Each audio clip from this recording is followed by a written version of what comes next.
حقیقت تلخ این است تو در حال زندگی نکردن هستی. بله روزها و شبها میگذرند اما زندگی واقعی یعنی حرکت، یعنی تغییر، یعنی برداشتن گامی جدید. اما تو منتظر فردایی هستی که هیچ وقت نمیآید.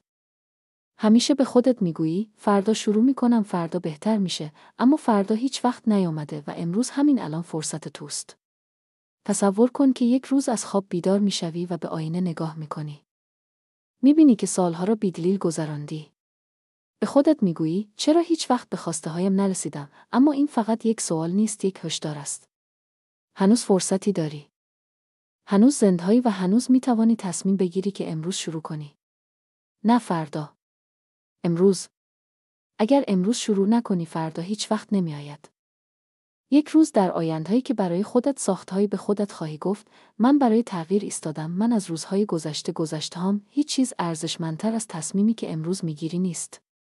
هیچ چیز. این تویی که باید تغییر را آغاز کنی. فقط تو میتوانی انتخاب کنی که زندگی کنی، نه فقط برای گذران زمان. فقط تو میتوانی از خودت بپرسی آیا الان وقت آن است که شروع کنم؟ وقتی که به این سوال پاسخ مثبت بدهی دنیا هم به تو پاسخ خواهد داد. این لحظه‌هایی که داری همان فرصتی است که همیشه دنبالش بودی.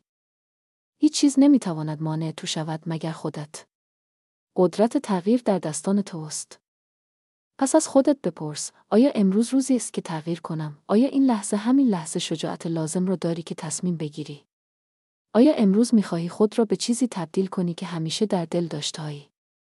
اگر از این ویدیو خوشت اومد سابسکرایب کن و زنگوله رو بزن تا